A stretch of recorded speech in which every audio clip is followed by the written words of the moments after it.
I am super delighted to welcome Annette Kay, who is going to be introducing and facilitating the day today. So I want to actually share a little bit about Annette, who's such a dear friend and really important leader in the Ligare community. Annette is a spiritual director, therapist, supervisor, and artist living in the northeast of England. She is a member of the Spiritual Director Advisory Group for Ligare and facilitates UK and European Yeah. Ligare communities. Her psychedelic journey has brought her into a closer kinship with the earth. And although she still struggles with church, um, she has come back into the Christian story and and felt close to that story that she may have at one point walked away from. I'll let her share more about that, but I imagine that resonates with a handful of folks here that psychedelics have helped us root back into the tradition of our upbringing. So Annette, I'll turn it over to you to take it away for today. Okay. Thank you, Megan. I'm just doing the co-host job of letting people in. It's really lovely to be here. This was originally planned as part of our UK Ligare offerings. We meet once a month on Zoom, and we invite people sometimes to talk with us. And I was reading Chris's book and thought, gosh, it'd be great if he could come to Ligare.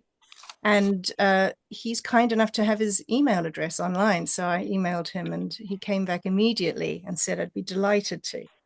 And we had one false attempt to do this, but so we've rescheduled for today, and it's lovely to have you all here.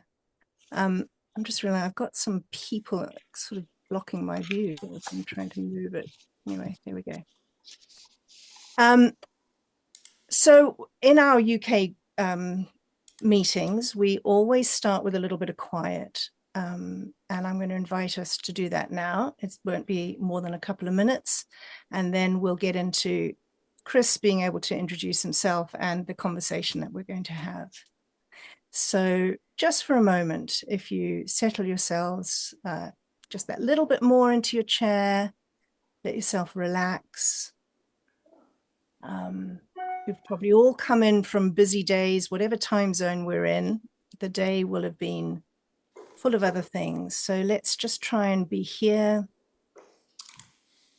be open, be relaxed, be trusting of what we're going to hear and participate in.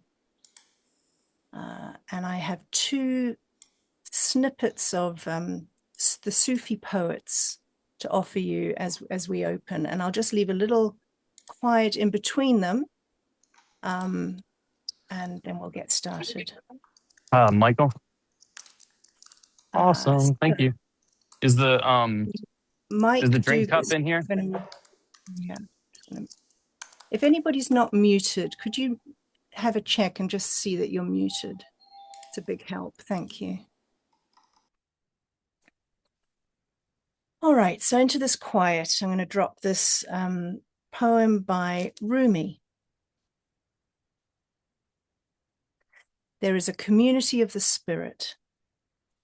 Join it and feel the delight of walking in the noisy street and being the noise.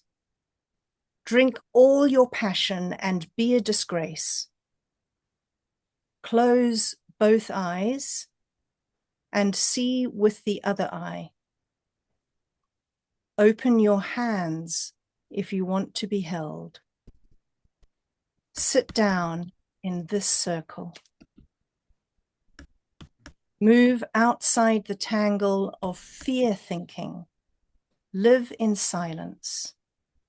Flow down and down in always widening rings of being.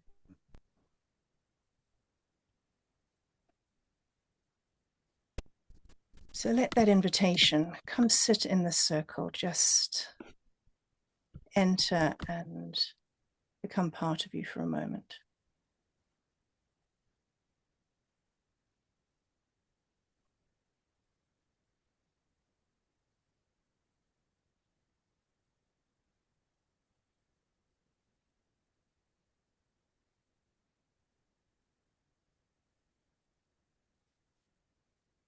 And then a second one, also from a Sufi poet by Hafiz. Every child has known God, not the God of names, not the God of don'ts, not the God who ever does anything weird, but the God who only knows 4 words and keeps repeating them, saying, "Come dance with me. Come dance." Amen. Amen. So, Chris, let's dance. Let's dance. Or dance, as you would say over there. That's true. Yeah. Thank you so much for being here. And I think a lot of people will be basically familiar with you. And a lot of people I know have read your book, or one of your books, the one about your LSD journeys. I know you've written a few. But I'd really like you to introduce yourself. How do you like to introduce yourself? Well, I made my living as a professor of religious studies, teaching in a state university in Northeast Ohio. Was there for 40 years, taught for 35. But that work is not what brought me here, really. What brought me here was my hidden underground work, working responsibly, I hope, and critically with psychedelics. I was not a clinician or psychologist. I wasn't interested primarily in the therapeutic applications of psychedelics. I was interested in the philosophical, cosmological implications of these substances. I was trained as a philosopher of religion. I'm also a father and a husband and outdoor enthusiast. And I grew up in Mississippi, and now I live in North Carolina. So I started life as a seminarian studying to be a Catholic priest, finished graduate school as an atheistically inclined agnostic. That's what all that graduate education did for me. And then I encountered Stan Grof and his work on psychedelics, and that was a turning point in my life. Yeah, that's a good start. Okay, thank you. And the next thing I want to ask you is really to get at the core of this conversation, right at the beginning, which is to say, when you come to these conversations, what is it that you most hope to communicate? Like what's the most alive part of the story for you? Well, there are many, for people who are already on their own psychedelic journey. There are ways in which I hope maybe I can help them as from one journey to another. For people who are on a spiritual journey, but not necessarily a psychedelic journey, I hope we can share our love and fascination with the universe and the cosmology that emerges in psychedelic work, which is essentially the same cosmology that emerges in deep mystical traditions, not new. I hope I can be a good, transparent vehicle for bringing the mother's love and the mother's wisdom into the room. Thank you. So mother's love and to be of service. Yeah, the great mother would be at the heart. Yeah, to be in the service of the great mother. Yes, is at the heart of what you want to bring to these conversations. Yeah. And in the Christian tradition of discernment, we don't ask whether an experience is good or bad. We ask, what's the fruit of it? What's the felt or relational impact of it? And so I wonder about that with your experiences. What do you feel has been the essential fruit or the thing that you're most grateful for? How have you lived differently because of them? Well, first, my journey was a long journey. I mean, it started when I was 30 years old, and I continued working actively with psychedelics until I was 50 years old. So it was a 20-year journey, a long journey with many twists and turns. And so I'd have to isolate particular segments of the journey to describe how it impacted me, or the journey as a whole, how it impacted me. I undertook this journey as a philosopher of religion. I wanted to understand how the universe worked. Why is there so much suffering? What's the fundamental deep structure of reality? Where is reincarnation taking humanity? I wanted to understand reincarnation early on. And I wanted to know my true self, my true identity underneath all the psychological and social identities that we all accumulate. And psychedelics gave me, used as I use them, gave me the answers to these questions and the experience of my reality in that way. And there have been, these have been incalculable gifts for me. I have an understanding of life which I did not have before. I have had an experience of life which I had not had before. And I have had a transient experience and repeated experience of my own true nature, which I had not had before. And those are great items of great value. And they've changed the direction of my life, changed the orientation.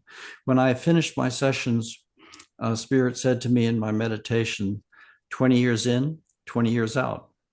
And I thought, oh, that means it'll take me 20 years to assimilate and integrate all the experiences that I had in this 20-year period.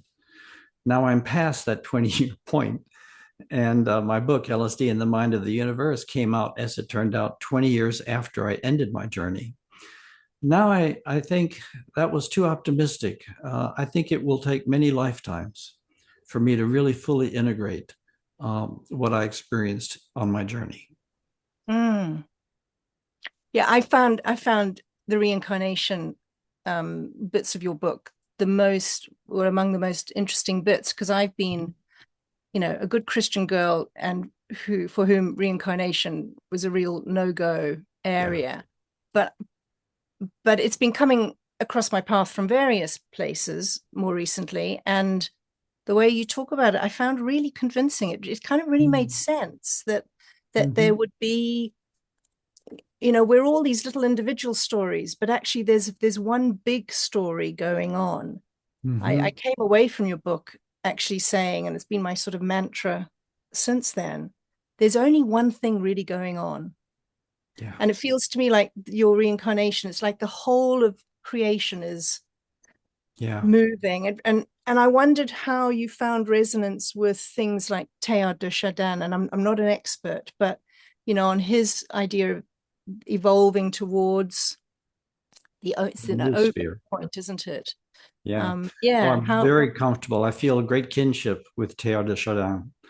And, my first book was actually on reincarnation.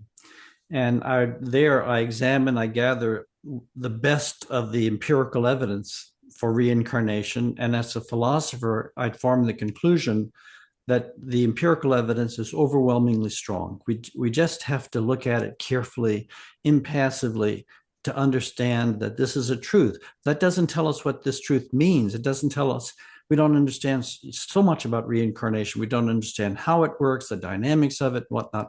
But at that time, I was still under the influence of the religions of the Eastern traditions, which tended to see reincarnation as the story of an individual soul, an individual progression and deepening of the soul, moving towards ever deeper experience of their own true nature, their enlightened nature, their God nature, and experiencing an actualization of that nature. But in my psychedelic path, it emphasized something different, as you say. It emphasized that all of our individual stories are part of a family story, a species story, and that there is an evolutionary process taking place which concerns the entire human family. And particularly at this time in history, the family story is, in a sense, the important story, that all of our individual stories serve and are participants in this larger evolutionary process. Because I think we're coming to a turning point in history. At least that's been what my sessions have taught me. We're coming into a turning point. We're coming into a time of profound spiritual maturation in history, a very critical point. And I think we either grow up or we die. And death is extinction is a powerful accelerator of our psychological and spiritual developmental capacities. And so this is a human story. And I've had visionary experiences where so profoundly all of our individual lives were like cells within the body of humanity. And not only were our individual lives feeding into the developmental momentum of humanity, but humanity's challenges were also informing and structuring the karmic challenges of my individual life. There was no boundary. My second book, Dark Night, Early Dawn, is basically exploring the fact that ultimately there is no such thing as private spiritual realization or private spiritual accomplishment, that all of us are interpenetrated in collective dynamics. So in the end, as you say, there is only one significant evolutionary story taking place here. And that's an exaggeration, of course, because there are many galaxies and many, suns in those galaxies and planets. But on this planet, we really are moving into a critical time for the entire human family. Mm. Mm-hmm. Well, I'm interested in whether you'd see that broadening outside the human family as well into the whole planetary system, the whole Earth system, Gaia. I think so. Yeah. And many shamans, working with medicines or not, many shamans have had deep experiences of the animal kingdom, of the totems, of the intelligence that kind of integrates all the experiences of a particular species of animals here or there. And it's interesting, my work has not. My work is really fundamentally focused on the human species.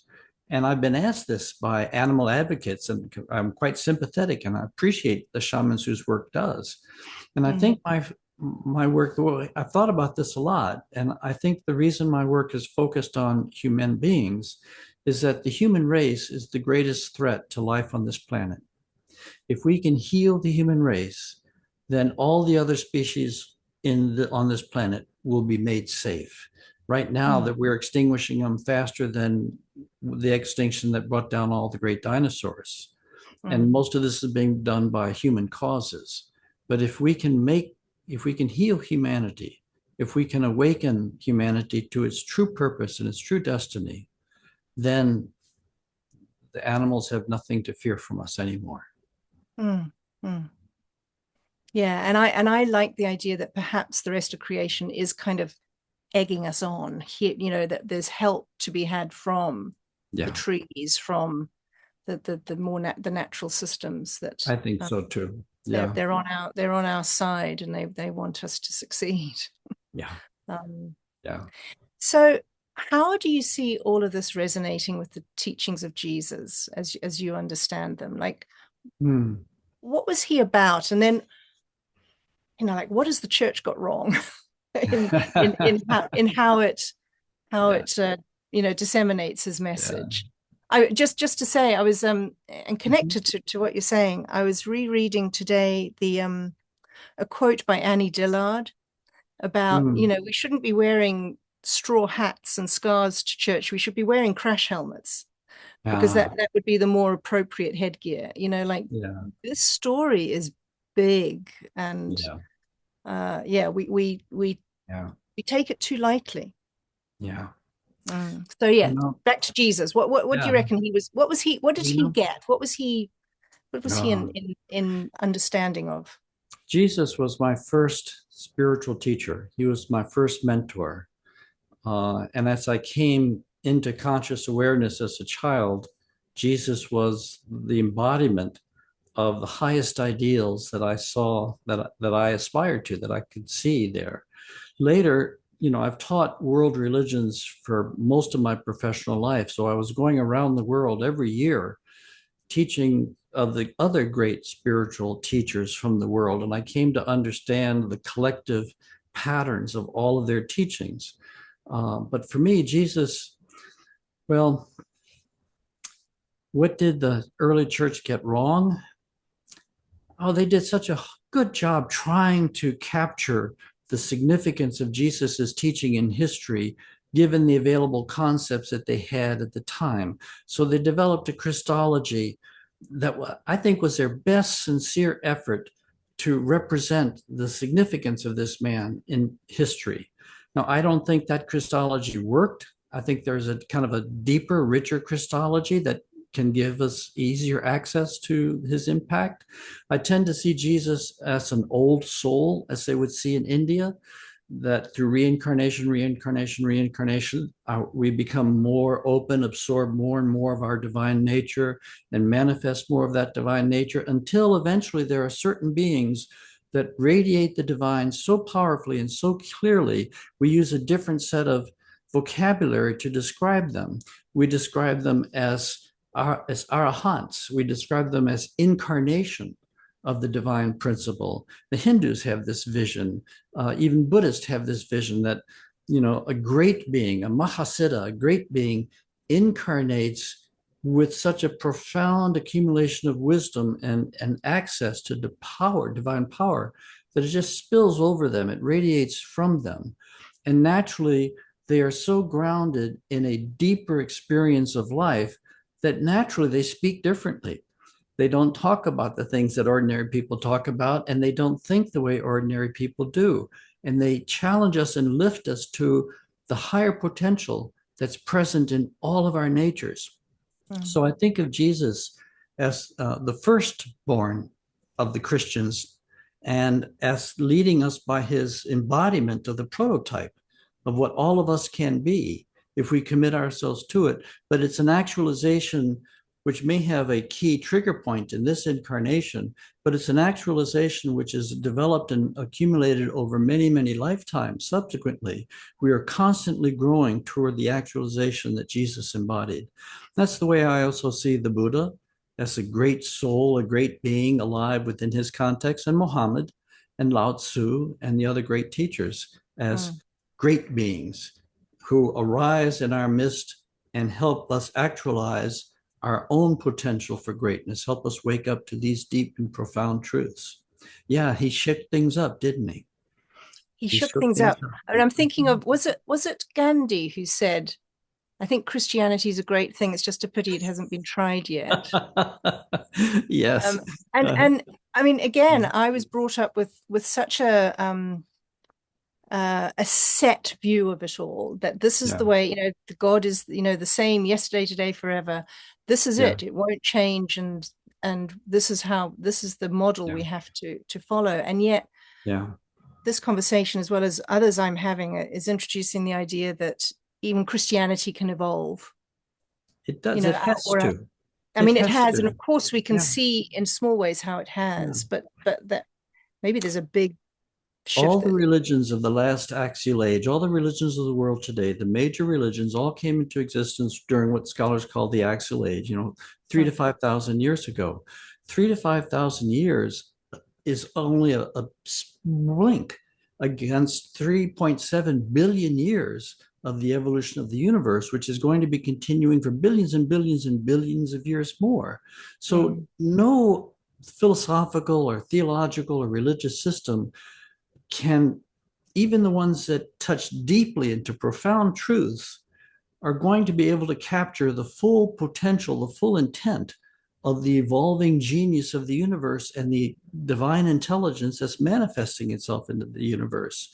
So that we should expect that every religion is going to have an explosive beginning, a profound mid-sequence, and eventually it's going to come to a point where, like an old person, it's going to become less resilient in its capacity to mediate the power of creation, the power of evolution, the power of spirit, and that we should expect there to be an upsurgence in time of a new spiritual impulse that will better take us into the next chapter of the human story. You can't cover the entire human story with one religious tradition, no matter how true it is. It's just we're involved in a process which is far, far too big for that. Kind of that's my one 2 cents. window. Anyway. Yeah.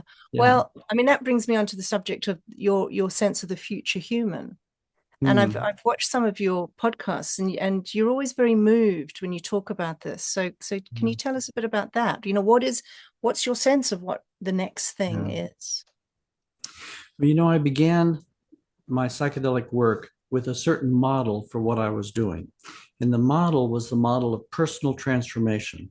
I saw myself going through, facing, confronting my shadow, uh, facing my faults, letting those go, being healed, maybe even becoming enlightened or becoming spiritually awakened. But it was a personal transformation process. After a few years, that model collapsed because I was increasingly drawn into the species mind and experiencing a purification of some aspect of the heartache and the pains that live within the collective psyche, which are much, much bigger and more potent than anything which lived in my personal psyche. And then from there, it continued to go deeper and deeper. But one of the things that truly surprised me, caught me completely off guard, was that a series of visionary experiences began to be dropped into me over the course of a number of years about humanity, about where humanity is in its evolutionary journey, about a turning point that we're coming to, a profound, an exciting pivot in our evolutionary story, which was so profound, it would show me that it would constitute a true before and after mark in human history. And when I say these revisions, in psychedelic space, you learn by becoming what it is you're learning. So you don't view it from outside. And so these visions are not visions which you kind of see so much as they are visions that you become. So when I say I was given visions of this transition that humanity was going through, what I mean at a deeper level is that I became humanity undergoing these profound pivots in history. Time opened up into what I call deep time.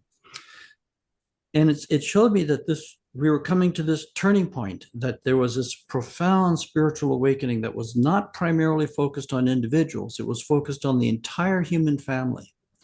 But nowhere did it give me any understanding of how it was going to pull this off. And I looked around me and I didn't see the means by which we could do this. It's not looking likely, is it? No, most people walk around in mall consciousness, it's like, but then in 1995, so we're talking a long time ago, it took me into the experience of what I call the Great Awakening.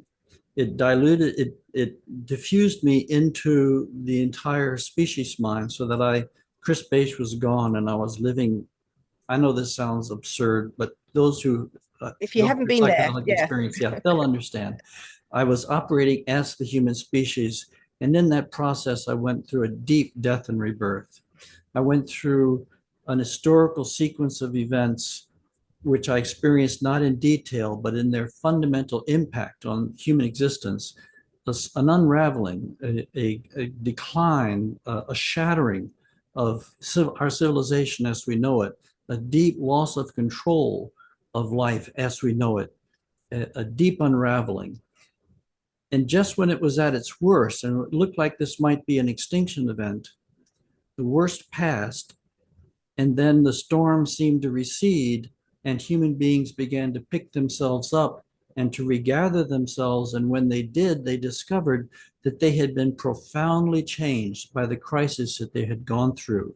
The whole era was suffused with a new understanding, a new set of values, a new common sense, which crystallized new social forms, new insights that were creating a new culture, a new civilization. And along the way there and in later sessions, I came to understand that this transformation was so deep that it really constituted the next iteration in our evolutionary journey, what I call the future human. That is, it wasn't simply a change in our philosophical posture, or a change in politics, our economy, our productivity models. It was a change that reached so deep that it actually created a shift in the plate tectonics of the collective psyche. This was a shift at the very core of the collective psyche, Jung's collective unconscious, so that all beings born after this shift takes place will be born within the field of a different collective psyche than we are living in and out of now. So I was given some experiences in later years of being able to just experience this future human, the form of this future human. And it was overwhelming, just beauty beyond measure. A healed human heart, the human heart healed of all its past wounds of wars and traumas and tragedies, a mind that was open, able to take in more deeply insights and inspirations from the divine consciousness, and just with a memory open to our full incarnational history, with a compassion that was rooted in our history, having been all the races of the world, all the jobs and careers that fill humanity, all the religions of the world were part of our own historical makeup, and that unleashes a profound compassion and for the human race. Mm. In another series of sessions, kind of getting in deeper into the nuts and bolts of the future human, this is what I call the birth of the diamond soul. I had believed in reincarnation and understood the evidence for it for many years. But in this experience, in this one session, my former lives began to start coming into me very fast. And it was like wrapping string around a kite spool. And the more lives were wrapped around until eventually they seemed to hit a critical mass and they fused. They fused into one, into a singularity. And when they did, there was an explosion of diamond light from my chest, just an extraordinary explosion. And I was catapulted into a state of awareness where I was an individual, but not an individual with any frame of reference I had ever known. I wasn't Chris Bache, but I was an individual. And then the teachings that came with this experience were teaching me this is where reincarnation is taking humanity. It's not just incremental improvements and changes that we make bit by bit, becoming hopefully more compassionate, more intelligent, so on and so forth, bit by bit, until we reach some type of minimal threshold of spiritual awakening.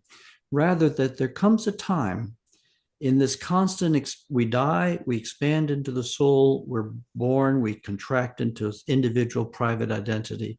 We expand, we die, we expand, we contract into ego, we expand into spirit, we contract. Sooner or later, if you keep this up long enough, sooner or later, the soul, our true spiritual identity, which encompasses all of our former lives all together and everything we were in between our former lives, that identity is born inside our incarnate existence.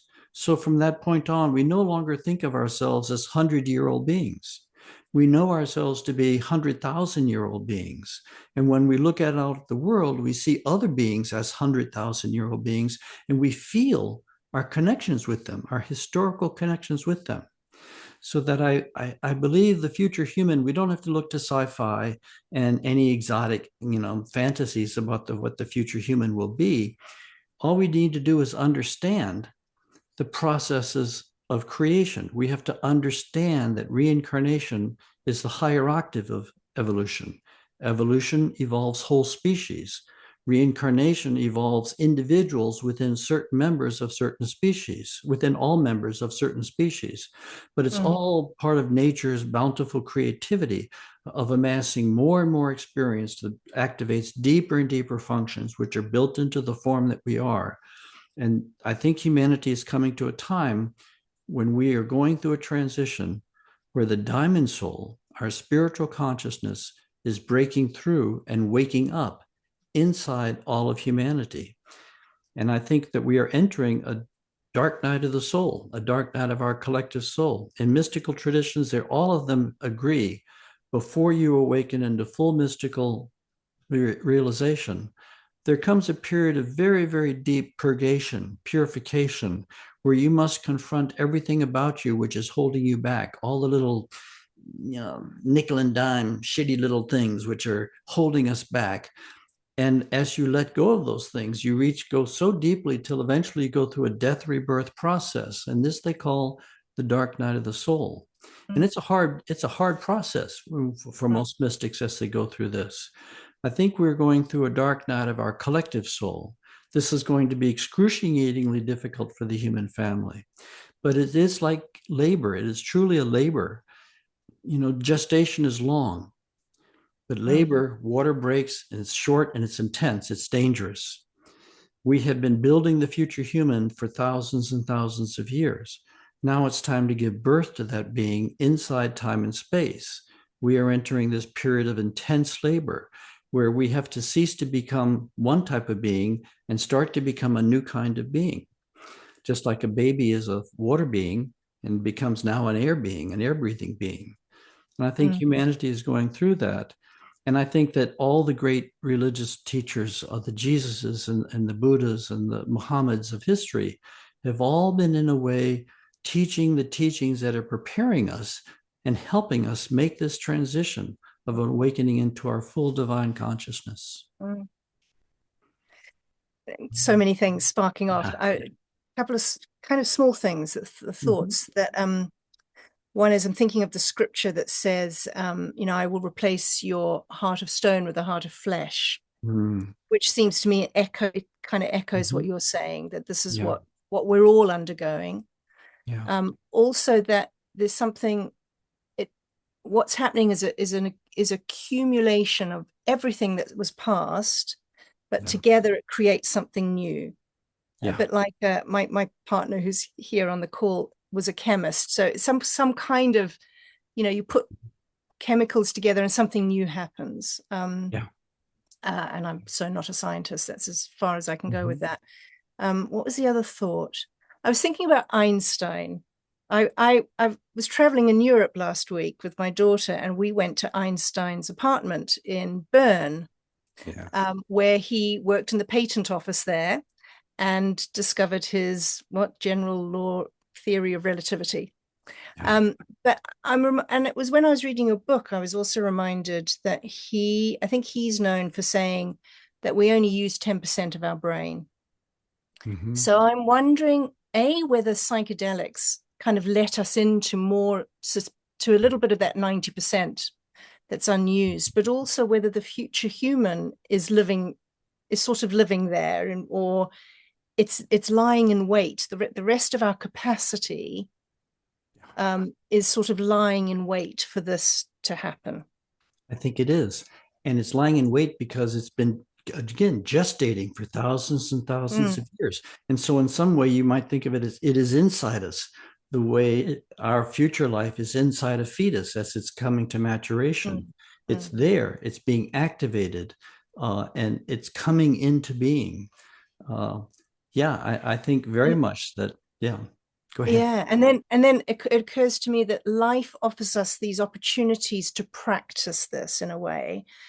And it brings me to the question of suffering. So we, most of us will undergo some version of suffering in our lives, and it's crap, and we wouldn't ask for it, and we wouldn't want it for anybody that we love, but it also is an opportunity to reassess and reprioritize and think about life in a slightly different way. So it seems a small way of practicing for this bigger evolutionary kind of shift. But so the question of suffering, because it is the one that trips everybody up, isn't it? And we're thinking about the pattern of suffering in Jesus's life, the passion, his passion, and just opening up that subject of, how is that a kind of a blueprint for something that the whole of creation is undergoing? That makes sense. That's a huge question. And it's one of the driving questions that took me into this work. Why is there so much suffering? What is the story of suffering? And we have different theologies to try to explain it. And basically, most of them fail, but we just have to continue to try to answer this question. And what I'm going to say here is surely incomplete and doesn't capture the whole of it. I think to understand why there is so much suffering in existence, not just for humanity, but for all the other life forms around us. And not just suffering which we create, which is human-made suffering, but suffering which is kind of indigenous to being a human, suffering that comes at us through life without any fault of our own. Why so much? And in the universal system, in the structures of the earth. Yeah, and hurricanes and avalanches and And earthquakes. and earthquakes and children who are born without their entire neocortex. I mean, just all sorts of genetic abnormalities. Why is it so hard here? And the best I've been able to understand this, first of all, it's not that we're being punished. It's not that we've done something fundamentally wrong. We've entered a state of original sin and we deserve this. Everything has happened to us. I don't think that's really to the issue. The best I've been able to understand it is that you have to be willing to look deep into existence, and you have to be able to look long. If we think of the mind of God, the mind of God doesn't think small. It doesn't think in terms of just individuals. It thinks in terms of whole species. It thinks in terms of galaxies. It thinks in huge spans of time, billions of years, not tens of years or hundreds of years.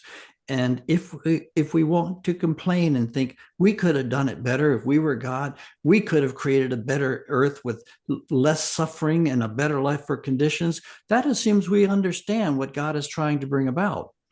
We understand, we have a model of what the whole exercise is about. And I think if we articulated that, we'd probably only get 10% of it, of what's emerging in history.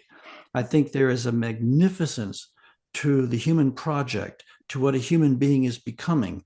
If we make this transition to the future human, it's only going to be the next step in a long series of steps, and it will be followed by next steps and next steps. And it's hard to even imagine what is being shaped by the whole developmental trajectory. And to create, I think, what is emerging in history, it takes time. I mean, our vascular system is predated by the vascular systems that developed in trees and plants. Everything about us takes time to develop. And so much of what we assume in our species was prototyped in the life of chimpanzees and other mammals and other plant forms. So it takes time to learn to control and exercise the power that we have built into us, and to exercise its manifestation in the world. It's like if you're building a house and you've got the stud walls up and the trusses up, but you haven't put on the roof yet. Well, then you can expect when it rains, you're going to get wet. But it doesn't mean that something's wrong with the house. It just means it's unfinished. And I think the human race is profoundly, deeply unfinished. And that the pain is part of this being unfinished. It's part of the Russian roulette quality of genetic variability and historical variability. The question to me is not primarily, is there random chance in the universe? I think there can be random chance. A lot of the things we think are random maybe are not random, but I think there can be chance. The key issue is, does the creative intelligence of the universe pay attention and take into account how we respond to chance, how we respond to suffering, whether it's intended or accidental? Is it paying attention? Are we growing from it? I think sorry. Go ahead. Yeah, go ahead. You made some suggestion in your book that suffering is our offering to the divine. I wonder if you might, have I got that right? And yes. When basically at a certain point in my work, I was taken back. I know this sounds absurd, but again, I know that other psychedelics will understand. Taken back to the beginning of creation, taken back to the Big Bang, and experienced, much to my surprise, a profound love, just a love, a divine love that just completely overwhelmed me. I would have expected intelligence because of the intelligence that I see in the universe. I wasn't prepared that creation emerged out of a profound love, and that our participation. Oh, Chris, sorry, I don't know if everybody did. I lost one sentence there. You just went mute for one. Okay. So something about the divine love. Yeah, I was overwhelmed by this divine love. Yeah. And what I was shown was that, first of all, our participation in creation is voluntary through means that are beyond my ability comprehend that we chose individually to be here. We chose to be part of this process. And by doing so, we chose to be part of a very unfinished process. And we had a variety of reasons for wanting to do it. And in this unfinished existence that we are part of, there is great pain and there is great suffering. But from this perspective, and this great pain and suffering is so bad, we think it represents a rupturing of love, that there is no love behind it. But what I was shown is no, love is the underpinning of all existence. Love is the purpose of existence. And our participation in creation is an act of love. And in that respect, our suffering as part of creation in its unfinished state is a gift that we give to the Creator. It's just a gift. In the long term, it's part of our commitment to contributing to the evolution of the future human and the future human and the higher and higher forms of life, which will be many, many generations yet to emerge. But we can, and just as a challenge to that, you'd be Yeah. happy to say that, for instance, to the people who've lost family members in this recent earthquake, or in the slums of India or Africa, you know, to get real about it. I know. Yeah. And I have to be very careful because there's many levels to take into account here. And I don't mean to make light of any person's suffering, either individual or collective suffering, not at all. And yet, if we reach deep enough and reach large enough, I think that what I'm saying holds true. It's not that these are precious human lives. These are precious human lives, every one of them. And their suffering carries enormous weight in the cosmic order of things, enormous significance. And because every human being and every being alive is a fractal aspect of the divine mind, the divine consciousness, the divine suffers as we suffer. The divine isn't free of suffering outside of us, watching what happens down here. The divine suffers all this pain and suffering that human beings are suffering. And that's the theology of the cross, isn't it? That's It is. Yeah. And whatever I else don't we want to might say, think about that. Yeah, I wouldn't want to say that their suffering is intended, and and here we have, this is why I say what I'm saying will be completely incomplete. I mean, it will be unfinished theology of suffering. The closest I've been able to get to understanding the enormous pain of existence is to appreciate two things. It's part of a large project of unspeakable beauty, and we volunteer for it. I do believe that when we incarnate, we volunteer for the roles that we incarnate into. We have insight before we incarnate, what's going to be involved in the lives that we're getting into. And we accept those and we choose those over other lives that we could have had. Now, yeah, I know that's a controversial thing, but if you look at the work of Michael Newton, if you look at a number of past life therapists, that's one of the consistent themes, that we chose these lives. And the other thing to remember is, in this system, and I don't mean this lightly, I mean this sincerely though, no one dies. We die, our incarnation is cut short, yes. In pain and suffering, yes. But the essence of every individual does not die. It's conserved and carried forward and returned to spiritual existence. So no matter what happens, death, in any sense of an ultimate, final, irreversible stopping of an individual life cycle, yes, but of a soul, no, it's just not there. Mm-hmm. We didn't become alive when we were conceived. We pre-existed our conception. We do not die when the body dies. Life continues. This is a cycle in an infinite number of cycles in a developmental drama. Okay, I've got my eye on the time, and just to let people know, in after this next question, we'll go into question time. So if you've got a question, please put it in the chat, and then we'll either read it out or you can come to the screen to offer it to Chris. So yeah, we've got about 3 minutes for this, probably maybe the biggest question of all. So you've mentioned the mind of God, And you also mentioned the Great Mother.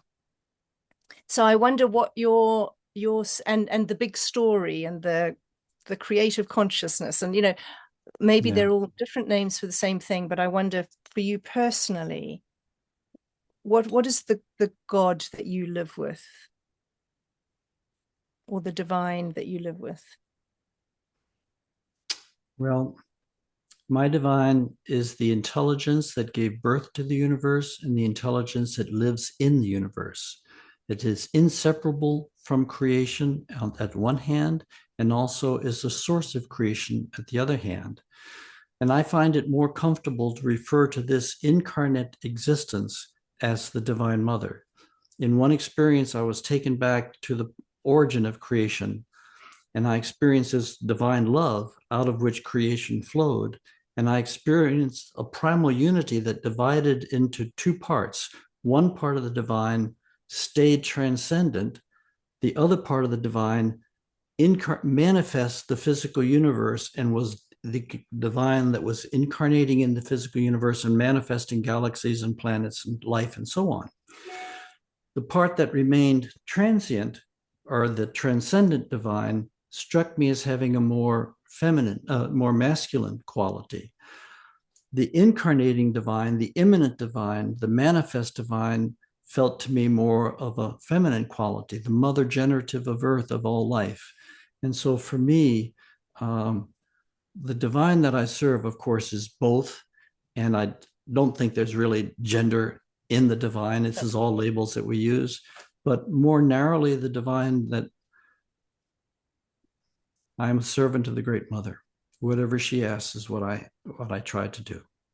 I'm But sure the you. prayer that I love is the prayer of the shaman that says, "Grazie Padre, grazie Madre, grazie Padre, grazie Madre." Do you know the quote by Meister Eckhart? What does God do all day? God lies on a maternity bed, giving birth eternally. Isn't that beautiful? Yeah, that seems to sum up what you. So, last minute before we hand over to questions, is there anything here that we've not talked about? I'm sure there's lots. Oh, that there's lots we haven't talked about. There's lots we haven't talked about. Is there anything you'd really love us to have, for you to have brought in and offered us? Well, I'll just mention that in in the introductory chapter of the book, the last issue I deal with is how much suffering there is on the book. And I wanted to caution the reader about that because I had to make a real careful decision how much of this suffering to let people see. And it's a type of suffering that comes up in any spiritual practice. It's just part of the dynamic. And the logic is really simple. As we are small. If we actually want to have experience of that which is large, we have to surrender our smallness and allow ourselves to be opened into that which is large within us. And the suffering is simply the process of shedding skins, shedding habits, shedding conditionings, so that we can move into deeper and deeper intimacy with these larger patterns of life. And because there are many, many layers to existence, there are many layers to the shuffling of patterns, dropping off these patterns and constrictive patterns. And that's just part of the mystic path. That's part of any spiritual path. And it's part of the psychedelic path when it's used in a self-consciously spiritual manner. And I want readers not to be afraid or not to be put off or not to come to think that the universe is somehow wants us to suffer, or that suffering has some inherent value, or, not at all. The universe wants us to be nourished. But if we want to understand what's truly going on, we have to allow ourselves to become large. And that means we have to be willing to let go of what's small. Now, for some people, this is very easy. Teresa of Avila, she came to full mystical flourishing when she was like 15, 16 years old. She hardly had a dark night of the soul of the all. She had it in an earlier life. Teresa of Avila, her dark night of the soul lasted decades, a lot of dark and a lot of suffering, and then she came into a full mystical flourishing. So there's many ways in which we enter into that. And so some people might enter the psychedelic path and just move effortlessly right into the light and right into divine ecstasy. And that's fine. That's perfectly fine. for me, it took a few more hard bumps. Well, yeah, and mine has taken a turn recently. My first experiences have pretty much been beautiful, not in their entirety. There's been some Mhm, grief and sense of the suffering of humanity down the ages and of all mhm. creation. But my last couple of experiences have just been suffering. And Yeah, I haven't worked out yet whether it's my body saying it doesn't want me to do this anymore, or if I'm yeah, being taught something. And I need to try again carefully to see what yeah. where that takes me. But yeah, Yeah, it can be difficult to know. it is. After working for 2.5 years, I entered a 2-year period of extreme suffering. It's so suffering that I called it the ocean of suffering. Well, I was And I interested that you kept going. I did. And it was because you don't just have suffering, you suffer and then you yield to it. It takes you where it wants to take you. And then there's a culmination where you move through that suffering for the day and you enter into ecstatic teaching, ecstatic bliss. So it's not just suffering, it's suffering which leads to ecstatic understanding and ecstatic experience. And you learn that rhythm. It's a purification process, a purification, and the deeper the purification, the deeper the ecstasy. But what I came to understand is that that suffering was not coming from my personal being. It wasn't personal karma, it wasn't personal impurities. This was something which may have begun by an individual, but the suffering was being lifted out of the collective psyche of humanity. There was a way in which I was mediating an extrication, an offloading of some of the painful memories that were lodged in the human species. And I think that this shows up in mystical traditions all around the world, and it shows up on the cross. This is, in essence, the image of the cross is someone who lays down their life for the sins of the world. Mm, That's the mm, essence of it. Yeah. mm. I think maybe I have something more to learn about surrendering to it. Mm. But, So many lessons in so many so forms, many huh? lessons, yeah. Yeah, Chris, thank you. I've so enjoyed this so far. me too. And Me too. I'm going to hand over to Megan, at least to sort of moderate the questions. Is that Okay. okay, Megan? Yeah, happy to. We'll start with a few questions from the chat. And then if you have a question that you'd like to ask Chris or Annette directly, just raise your digital hand and I'll call on you to unmute. So we'll start with a question from Glenn. You've talked about the Father and the Mother. How do you understand the Holy Spirit in the context of psychedelic experience? Well, once again, uh, I've studied so many different cosmologies in the world's religions and seen so many different creedal formulations. I take all of them with a certain grain of salt. I think they are attempts to articulate powerful archetypal dynamics. And I don't dismiss any of them. I take them all seriously. And in the Christian tradition, the Trinitarian formulation is trying to understand two things: the relationship of Jesus to the divine Father or the divine oneness. What is that relationship?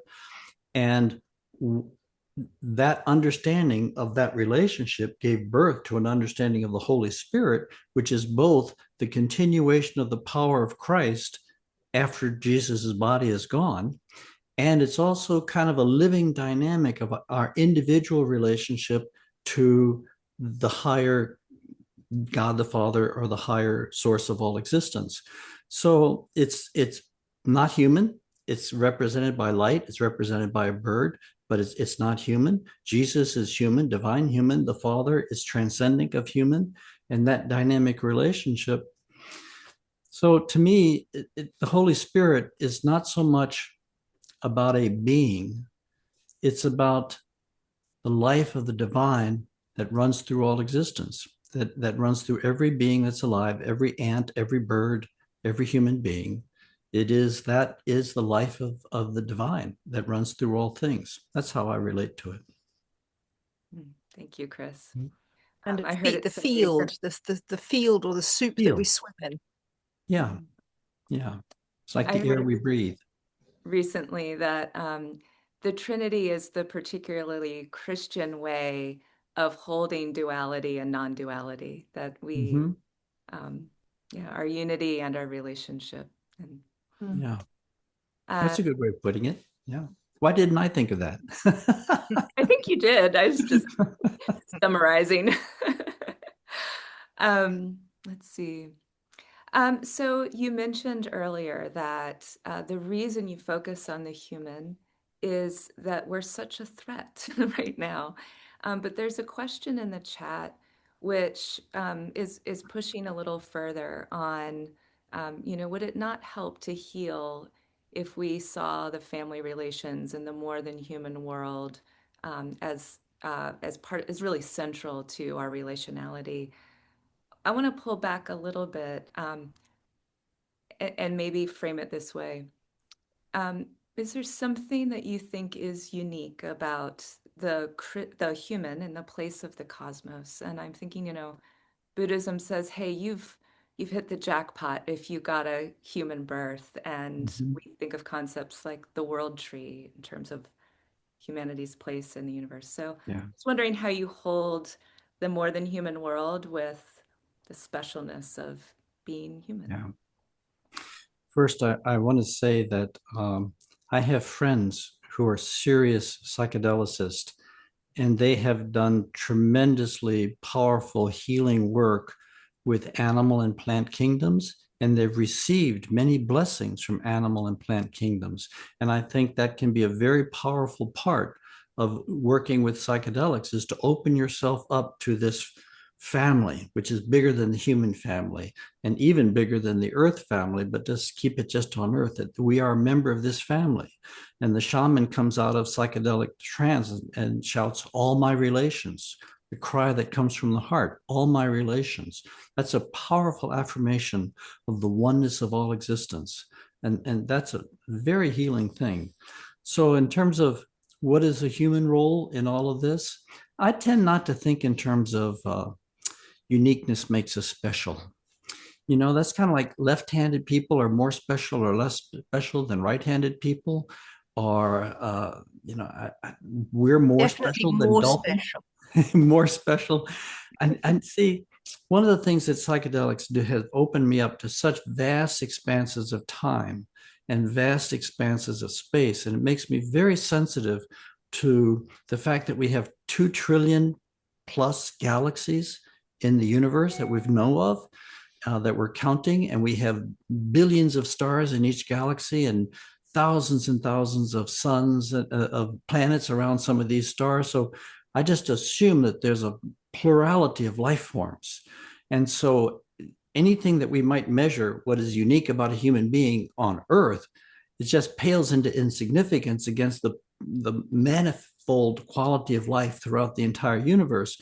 So I just would focus it more down in terms of what has my animal lineage, my earthly lineage, my plant lineage on earth, what have all my family members given to me, have built into me, into my body and into my psyche, into my heart and soul, that now I'm responsible for taking it and using it and giving back to them and taking it that one step forward. If this makes me unique, my uniqueness pales into insignificance, I think, when I look at all that we share in common with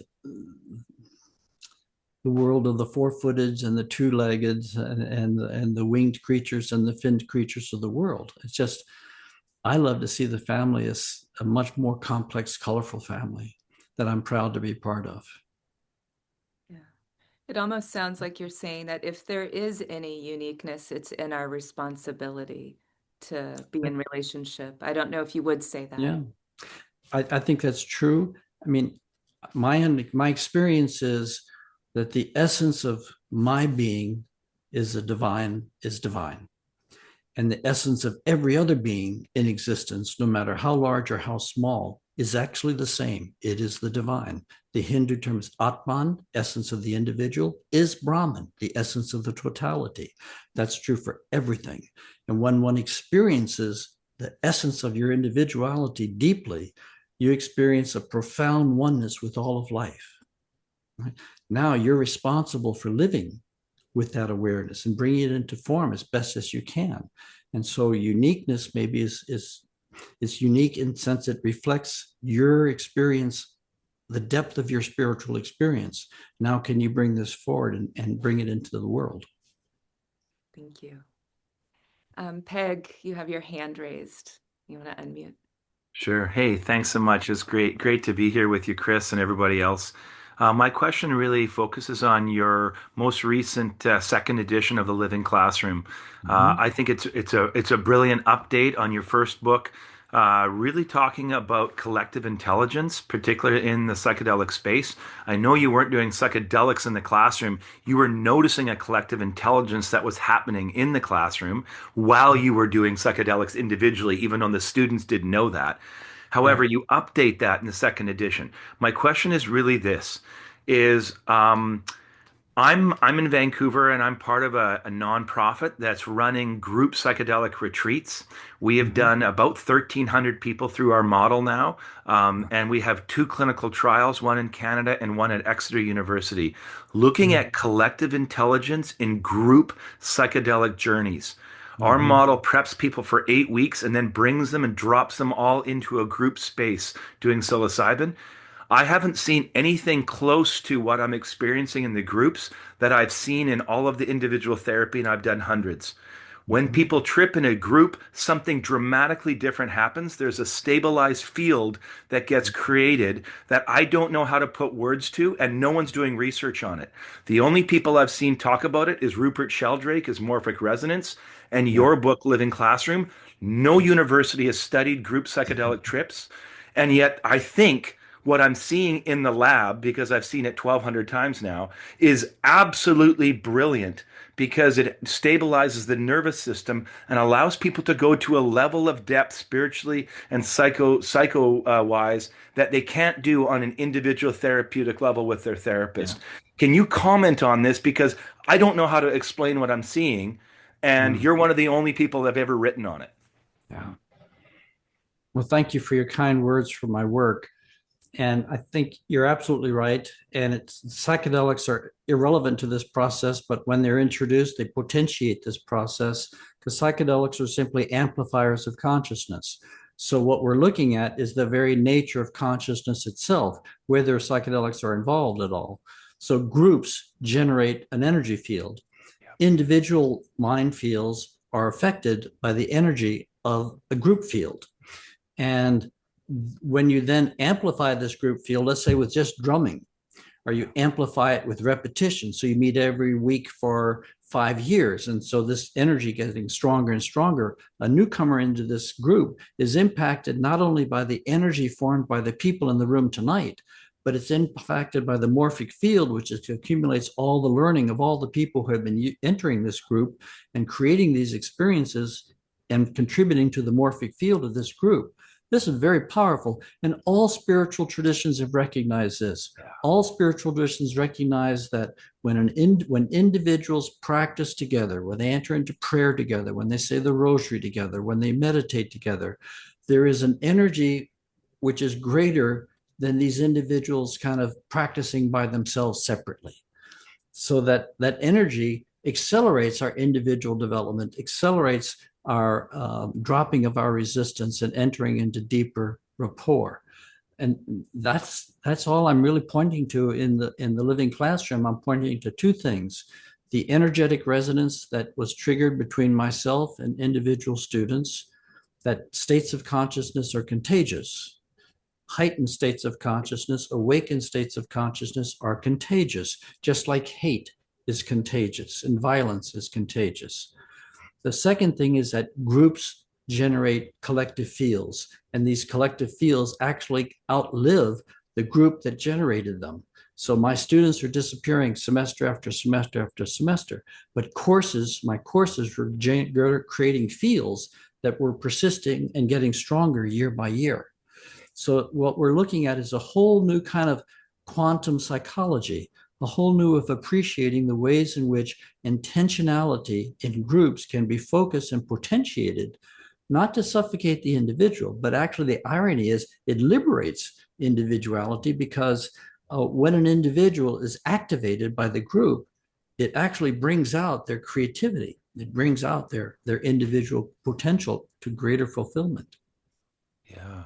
Oh, Thank that's you for your beautiful, work. Chris. Thank you so That's much. that's Yeah. really awesome work you're doing. Thank you. Yeah, and I just love that you are at least giving us some words to understand this because again, we've understood group dynamics, and as you're right, every religion has a sangha or a church or a communal practice that we all know is so important for these spiritual traditions. But we haven't really scientifically framed that in the psychedelic group space, you know? And Yeah, that's kind of the work that I'm trying to do right now is really give some language for what's happening when, as you said, prime it when we don't just yeah, drop in on a Friday night with a bunch of ayahuasca people we don't know, but we build community together and yeah, then drop into a heart space with these medicines. So thank you yeah. so much, Chris, for your work. I just really appreciate what you're doing. Thank you. My honor. Can I jump in here just to say that when I take off my Ligare hat, I put on a different hat to do with Christic psychedelic retreats, and we've been leading legal retreats in the Netherlands with groups. We've been doing it for 3 years now, and I'm really interested. I think we're doing something really interesting and important. I'd be really interested to talk to you more, Peg, and to Todd, who's just put something in the chat, who's working in Exeter, because I think I resonate absolutely with what you're saying. It's what we're finding. We do all of that prep, Yeah. and then do the retreat, and then do integration together, and then have an ongoing community, and some of whom are here tonight. So, yeah, Megan. Josh, would you like to unmute? Hi, Chris. I'm Josh. Hi, Josh. I had a music question about one of your sessions. Mhm. In session 42, you listened to Jesus's Blood Never Failed Me Yet. Yeah. And I you wanted to mentioned that ask it this question. you mentioned that it carried you into several hours. So was it just listening to the album one time through and then having it carry over, or was it a song on repeat, or I looped it. you looped it? Okay. Yeah. Yeah. Powerful, powerful piece of music. Yeah. Yeah, I looped I it. wanted to ask about your choice of that as well. Mm. What did it? I found in basically, and I learned working with music from early Stan Grof literature and some early essays that were written by Bonnie, I can't remember last name, Helen Bonnie, and about how to pace psychedelic sessions and what kind of music you want to use in the beginning, the middle, the end, so on and so forth. And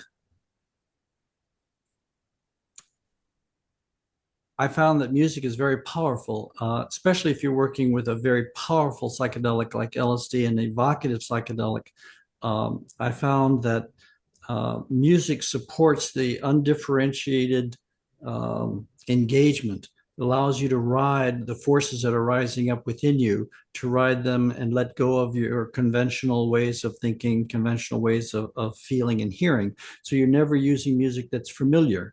You're always using music, no English in it. And it should come, I found it more powerful if it comes from non-Western cultures, because I was very familiar with psychedelic modalities and tempos, but I used indigenous music with foreign cadences and foreign languages. They were foreign, and its very foreignness is very helpful because it just allows you to submit to the foreignness of the situation that you're entering. But I found that music became impregnated with too much experience, and I could never use a piece of music more than about 3 times. So I was always looking for music to refresh my repertoire and going into more sessions. And so that's how I kind of wove in all sorts of different music from different cultures, always keeping the library fresh. Thanks. Mm. I also want to say this has been a great gift because it's my birthday today, and I was Hey, looking forward to the first one, and it got rescheduled for today. So this is great. Thank you so much. Plus, it's the full moon tonight as well, so it's all awesome. right. Double blessings. Happy birthday, Josh. I knew there was a reason that this got postponed. Our next question is from Todd. Let's see. Chris, in your continued sharing of the widest understandings of being, are you finding increased resonance with those not fully open to both your methodology and the implications? That's part one.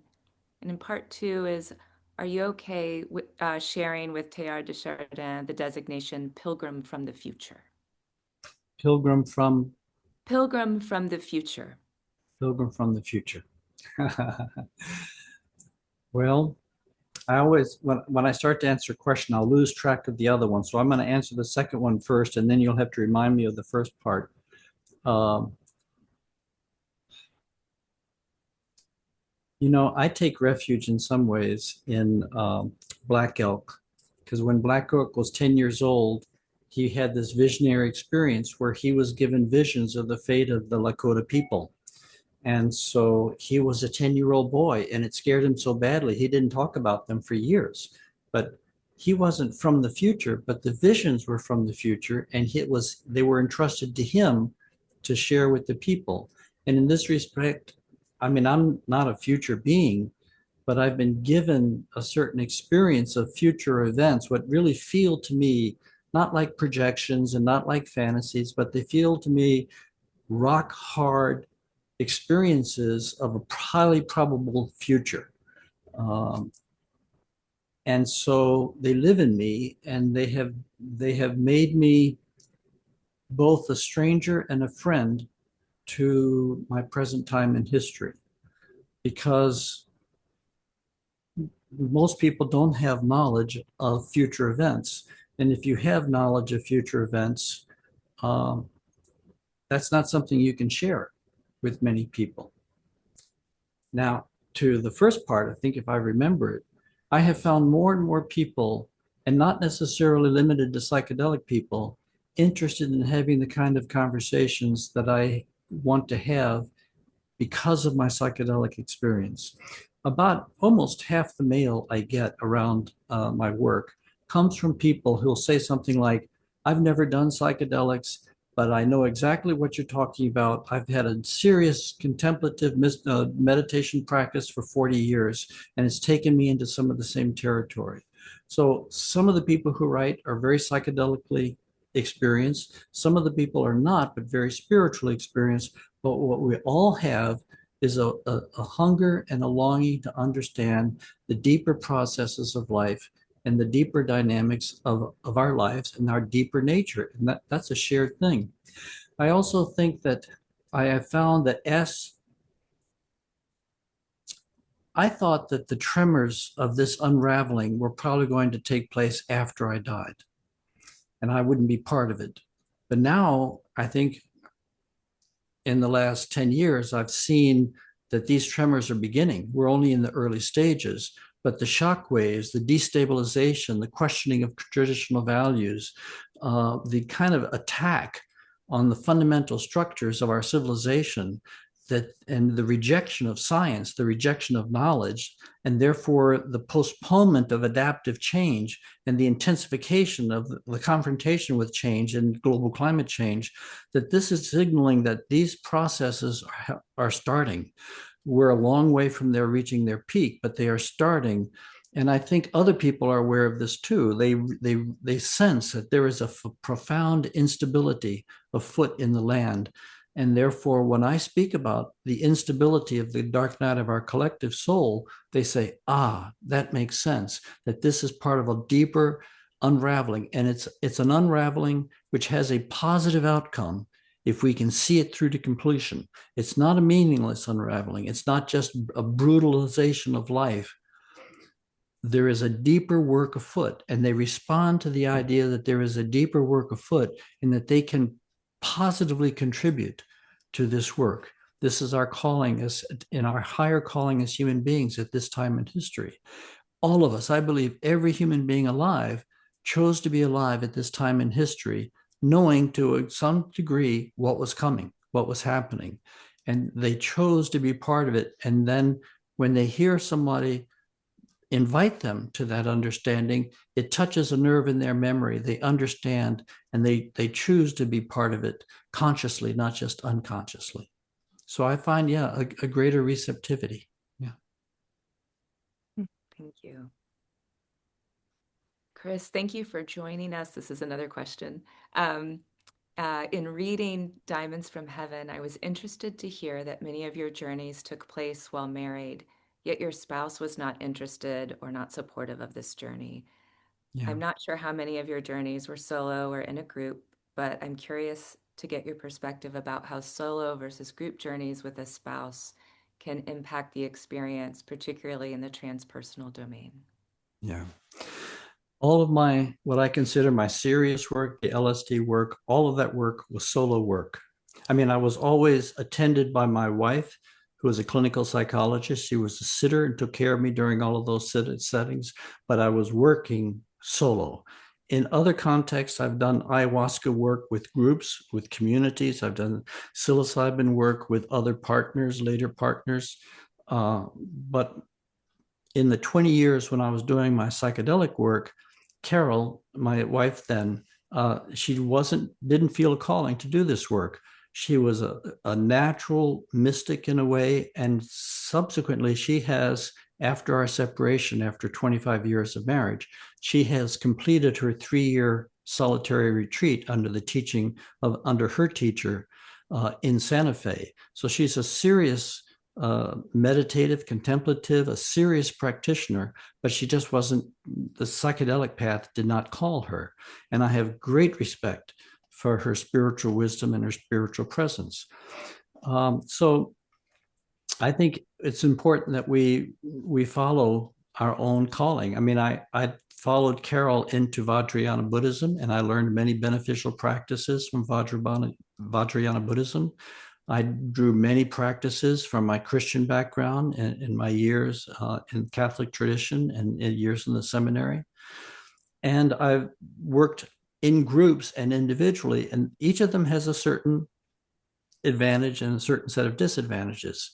The advantage of working in groups is the intensification of the group field and the natural community, and being able to share your experiences after it's all over. And that sharing is really important. And that's not something I had when I worked as an individual. The advantage of working as an individual is that you could have individually tailored sessions where you could go as far and as deep as you had the capacity to go, and you didn't have to hold back because of limitations in the room. The disadvantage is it's a solo act, it's a solo journey, and I didn't have a community where I could share my experiences afterwards. And I found cumulatively that became a real burden to not be able to share the most important, deepest experiences of your life. That weighed on my heart.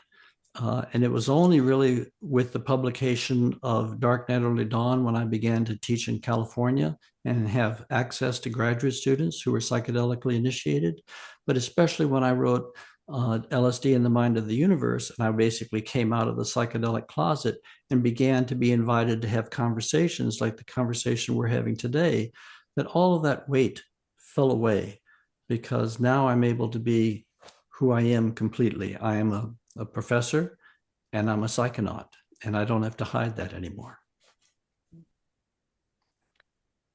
Lindsay, I will do Lindsay's question, and then I'm going to read one more from the chat before we close out, unless something really juicy gets into the chat. I can't resist it. So, Lindsay, go ahead and unmute. Hi, Chris. I've read some of your book and really have enjoyed it, and I've been really excited about this today. I kind of have a two-part question. The first part of it is maybe what practical advice or recommendation can you give us in light of what you've talked about today? Like maybe the next step of what we should kind of do moving forward. And then the second part of this is actually in regards to like special needs. You actually brought up briefly maybe someone that has like a part of their cortex that hasn't fully developed. I was just curious, like, what role do you think special needs individuals play in this idea of the birth of the diamond soul and reincarnation? Yeah. Well, let me again start with the second question. I may ask you to remind me of the details of the first question because I get so focused on it. Yeah. I don't really have I think a competent answer to that question. What is the role, or what do special needs individuals give us who are working in a psychedelic or spiritual space? I think all human beings are special needs individuals, and special needs individuals offer us an opportunity to learn from them, to learn from their special, the way their mind works, the way their bodies work, maybe to be more compassionate, maybe to help them, but to learn from them. And so, but so do my neighbors who are not identified as special needs, but from some perspectives, you could say they're special needs. They challenge us, and they require us to be flexible and adaptive, and to honor them, to honor them their own particular journey in life. So other than that, I mean, I don't have a really good answer to your question other than that generality. And in terms of advice moving forward, I'm thinking about whether the advice that you're asking about is internal to a session or in life outside of a session. I'm going to guess you're talking about in life outside of a session. Is that right, do you think? Yes, I'd love to hear what you have to say with Okay. that. Again, I think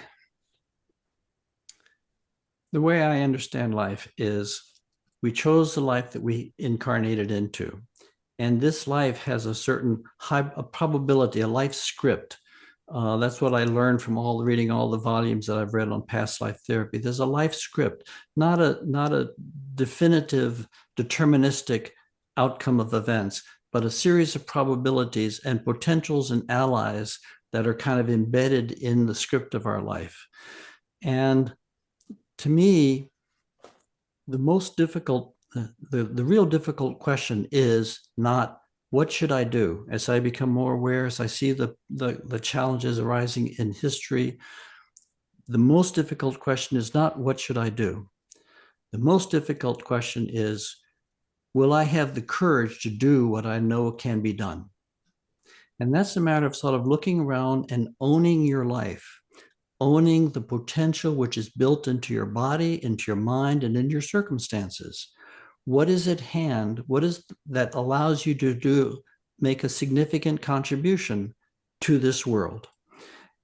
And my sense is, if we're willing to make that, to have the courage to do what we can do, then we'll find plenty to do, because our choice planted us in the middle of opportunities to make those contributions.